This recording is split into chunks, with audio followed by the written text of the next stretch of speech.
बात का एहसास हुआ कि वाकई में कोई ना कोई उसकी तरफ आ रहा था। अगले ही पल उसने देखा कि ये कदमों की आवाज किसी और की नहीं बल्कि उसकी बहन इरा की थी। ध्रुव को देखते ही इरा ने फिक्र जाहिर करते हुए कहा, ध्रुव, मुझे माफ करना, मुझे तुम्हारी फिक्र हो रही थी, इसलिए तुम्हारे मना करने के बाद भी मैं यहाँ चली आई। ध्रुव ने अपनी नाराजगी को भुलाकर थोड़ी हैरानी के साथ पूछा, लेकिन तुम्हें कैसे पता चला कि मैं इस वक्त यहीं पर मिल सकता हूँ? इरा ने कहा, मैं जानती हूँ ध्रुव कि तुम अपने दिल से कितना प्यार करते हो, इसलिए मुझे विश्वास था कि तुम मुझे यहीं मिलोगे। ध्रुव को इरा की आंखों में खुद के लिए प्यार नजर आ रहा था। अगले ही पल इरा ने ध्रुव से कहा, ध्रुव, चाहे तुम्हारे सामने कितनी भी मुसीबतें क्यों ना हो, मैं हमेशा तुम्हारे साथ हूँ।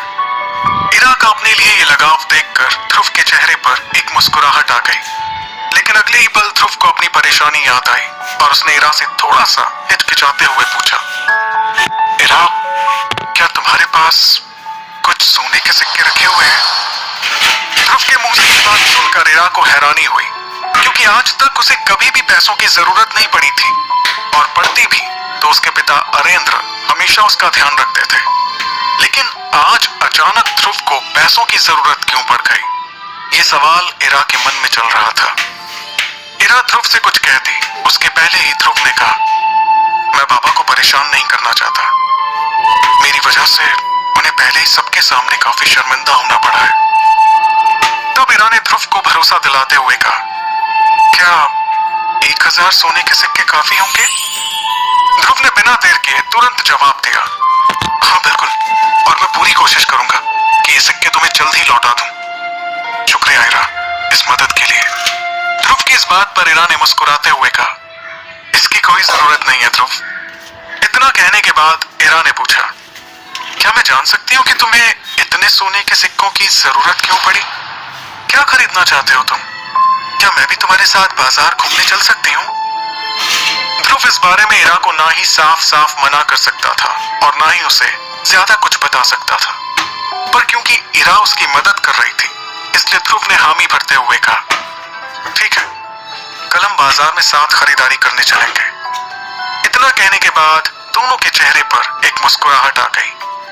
फिर वो दोनों शौर्य महल की ओर बढ़ने लगे, लेकिन वो इस बात से बेखबर थे कि कल बाजार में कोई मुसीबत उनका बेसब्री से इंतजार कर रही थी। अगली सुबह ध्रुव और इरा मैसेडोनिया शहर के बाजार में खरीदारी करने के लिए निकल गए। बाजार में कुछ ही देर घूमने के बाद ध्रुव को कुछ अजीब सा लगा।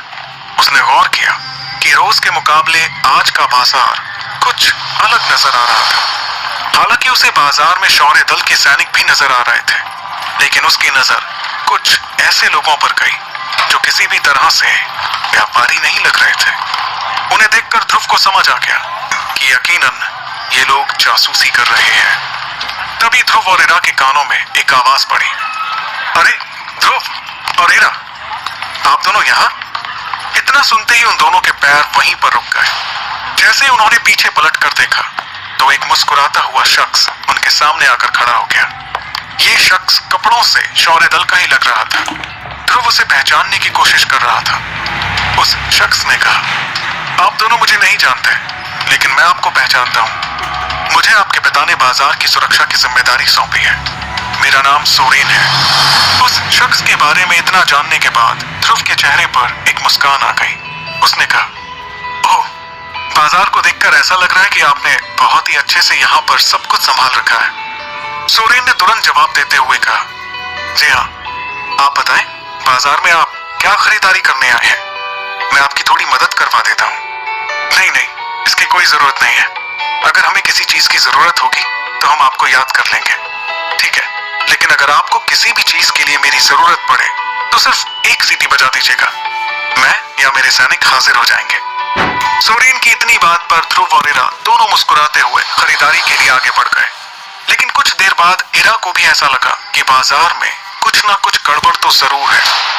तभी ध्रुव की अंगूठी में से विदुर उससे बात करने लगा। विदुर की आवाज ध्रुव के अलावा कोई और नहीं सुन सकता था।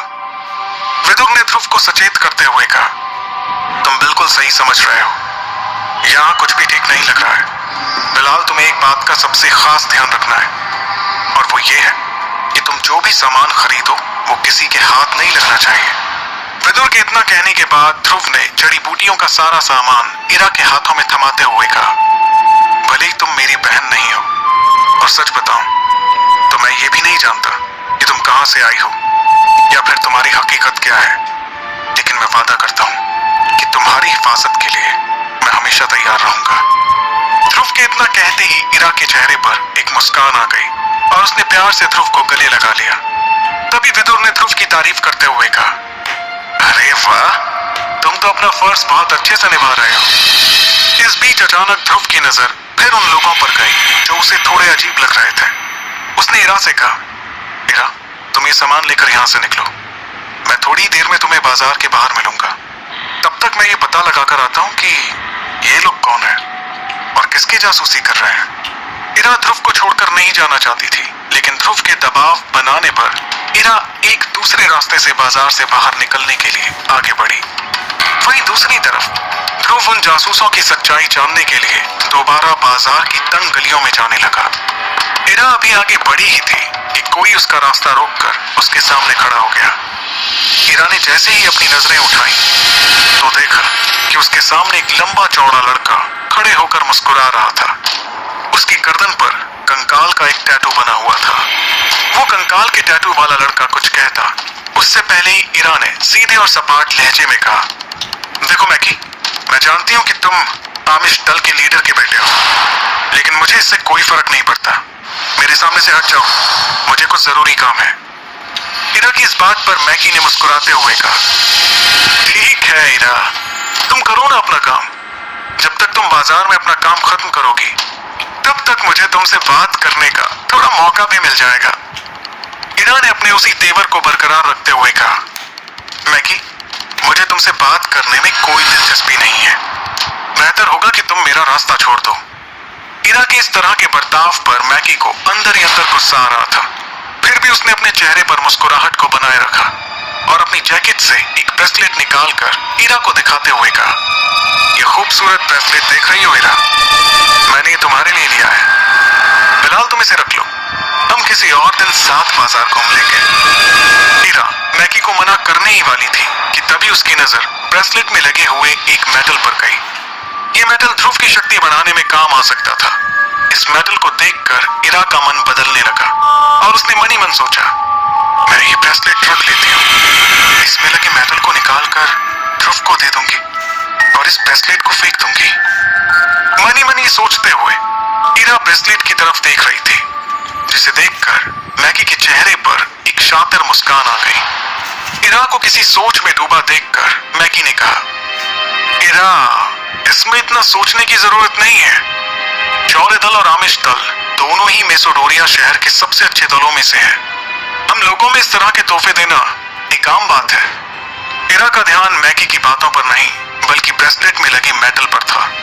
उसने जैसे ही ब्रेसलेट को छूने के लिए अपना हाथ आगे बढ़ाया, किसी ने उसका हाथ वहीं पर रोक दिया। इरा ने उस तरफ देखा तो वो ध्रुव था।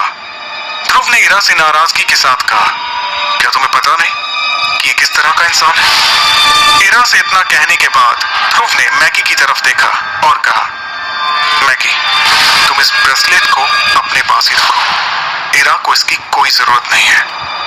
ध्रुव के बीच में आ जाने से मैकी का गुस्सा 7वें आसमान पर पहुंच गया, लेकिन इरा भी वहां पर मौजूद थी, इसलिए मैकी ने अपने चेहरे पर मुस्कान को बनाए रखा।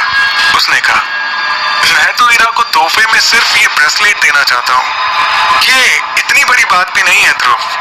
ध्रुव मैकी को बहुत अच्छे से जानता था। उसकी वजह ये थी कि शौर्य दल और आमिश दल के आपस में रिश्ते ठीक नहीं थे। ध्रुव ने बेबाकी से उसे जवाब देते हुए कहा, तुम्हारी लड़कियों के साथ किस तरह के रिश्ते होते हैं ये पूरा मेसोडोरिया शहर जानता है मैकी, तो बेहतर यही होगा कि तुम अपना एक घटिया तरीका किसी और लड़की पर आजमाओ। इतना कहने के बाद ध्रुव ने अपना एक कदम मैकी की ओर बढ़ाया और उसके ठीक सामने तनकर खड़े होते हुए उसकी आंखों में आंखें डालकर कहा, तुम्हारी सेहत के लिए यही बेहतर होगा कि तुम इरा से हमेशा दूर रहो, समझे? अब मैकी का सब्र टूट रहा था। उसे इस तरह से गुस्से में देखकर आमिश दल के कुछ सैनिकों ने ध्रुव और इरा को चारों तरफ से घेर लिया। उनकी इस हरकत को देखने के बाद ध्रुव ने हंसते हुए मैकी की ओर देखा और पूरे भरोसे के साथ एक सीटी मारी। ध्रुव की सीटी की आवाज के साथ ही 15 से 20 शौर्य दल के सैनिकों ने वहां आकर आमिश दल के सैनिकों को घेर लिया। अब पूरे बाजार का ध्यान सिर्फ उन लोगों पर था। ये देखकर मैकी को समझ आ गया था कि वो अब पूरी तरह से घिर चुका है। इसलिए उसने कहा, मर्द हो तो अपने सैनिकों का सहारा छोड़कर खुद मेरा मुकाबला करने के लिए मैदान में आओ। ध्रुव ने उसकी इस बात का साफ साफ जवाब देते हुए कहा, तो तुम मुझसे यहाँ पर मुकाबला करना चाहते हो, और तुम्हारे हिसाब से अगर मैं मर्द हूँ तो मैं तुमसे मुकाबला करूँ? हाँ, अगर मर्द हो तो अकेले मेरा मुकाबला करो। मैकी की इस बात पर ध्रुव ने अपनी चतुराई दिखाते हुए कहा, ठीक है, अगर ऐसी ही बात है तो बताओ तुम्हारी उम्र क्या है? ध्रुव के इस सवाल का मैकी ने कोई जवाब नहीं दिया। तब ध्रुव ने कहा, मैकी, तुम 23 साल के हो और मैं 15, यानी मैं तुमसे उम्र में काफी छोटा हूं। तो क्या तुम सच में मेरे साथ मुकाबला करना चाहते हो? ध्रुव के इतना कहते ही वहां मौजूद भीड़ का ध्यान उन दोनों पर चला गया। ध्रुव का इस तरह का बर्ताव देखकर मैकी को थोड़ा अजीब लग रहा था। तभी ध्रुव ने वहां मौजूद भीड़ का ध्यान अपनी ओर खींचकर मैकी पर हंसते हुए कहा, देखो देखो, सभी देखो जरा, आमिश दल के लीडर का बेटा मैकी मुझसे एक बच्चे से लड़ना चाहता है, और मैंने तो अभी तक यूथ सेरेमनी में भी हिस्सा नहीं लिया है। मुझ जैसे को हराकर आमिश दल अपनी शक्ति का प्रदर्शन करना चाहता है। ध्रुव की इस बात पर बाजार की भीड़ ठहाकों के साथ मैकी पर हंसने लगी। अपने आप पर इतने लोगों को हंसता हुआ देखकर मैकी थोड़ा सा हड़बड़ा गया। अब उसे भी ये बात समझ आ गई थी कि ध्रुव अपनी कम उम्र का फायदा उठाकर सबके सामने उसका मजाक बना रहा था। तभी उसने ध्रुव के पास आते हुए कहा, इस बार तेरी किस्मत अच्छी थी जो तू बच गया, लेकिन मैं बहुत जल्द तेरे लिए भी एक तोहफा लाऊंगा, और वो तोहफा बहुत दर्दनाक होगा। इतना कहते हुए मैकी मुस्कुराकर अपने सैनिकों के साथ वहां से गुस्से में जाने लगा।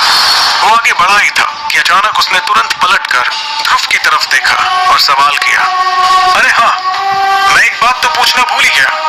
मैंने सुना है कि जयान परिवार ने तुम्हारे परिवार के साथ रिश्ता तोड़ दिया है, क्या ये बात सच है? ये कहते ही मैकी ध्रुव पर हंसने लगा और फिर दोबारा अपनी बात को आगे बढ़ाते हुए कहने लगा, सच कहूं तो ये अच्छा ही हुआ, क्योंकि तुम एक शून्य हो जिसकी जोड़ी शायद लारा के साथ कभी नहीं जमती। मैकी ने लारा की बात को बीच में लाकर एक बार फिर से ध्रुव के जख्मों को कुरेद दिया था। ध्रुव गुस्से में कुछ कर बैठता, इससे पहले ही अंगूठी में से विदुर ने उसे खामोश रहने का इशारा किया और मैकी उस पर हंसते हुए वहां से चला गया। लेकिन अब ध्रुव की आंखें गुस्से से लाल हो रही थी। तभी इरा ने उसे रोका और समझाते हुए कहा, जाने दो उसे ध्रुव, मैकी एक पागल कुत्ते की तरह है, उसे भौंकने की आदत है। इरा की बातों को मानकर ध्रुव ने अपने आप को संभाला और खुद से कहा, आमिश दल के लोगों का हमारे इस बाजार में घूमना सही नहीं है, इनके बारे में जरूर कुछ ना कुछ करना पड़ेगा। ध्रुव के गुस्से को शांत करने के लिए इरा ने कहा, क्या हमें कुछ और सामान भी खरीदना है या फिर हम घर चले? नहीं, अभी हमें कुछ और सामान भी लेना है। ठीक है, तो चलो हम जल्दी यहाँ से चलते हैं। फिर थोड़ी ही देर में एक दुकान पर ध्रुव को एक चमकदार काला पत्थर दिखा, जिसे देखकर ध्रुव के कदम वहीं रुक गए, क्योंकि अंगूठी में से विदुर ने ध्रुव को वो काला पत्थर खरीदने का इशारा किया था। ध्रुव ने उस पत्थर को उठाया और उसे गौर से देखने लगा। जब इरा ने ये देखा तो उसने ध्रुव से पूछा, क्या तुम इस चमकदार पत्थर के बारे में कुछ जानते हो? ध्रुव अभी भी गौर से उस चमकदार पत्थर को देख रहा था। उसने इरा के सवाल का जवाब देते हुए कहा, नहीं, मैं नहीं जानता। तो क्या हम ये खरीदने वाले हैं? हाँ, हम ये खरीदने वाले हैं। ओफो ध्रुव, जब तुम इसके बारे में कुछ जानते ही नहीं हो तो फिर इसे क्यों खरीदना चाहते हो? पता नहीं, बस मेरा मन कह रहा है कि मुझे ये खरीदना चाहिए। उस चमकदार पत्थर को गौर से देखते हुए ध्रुव ने मन ही मन कहा, अब होगी मेरी असली ट्रेनिंग शुरू।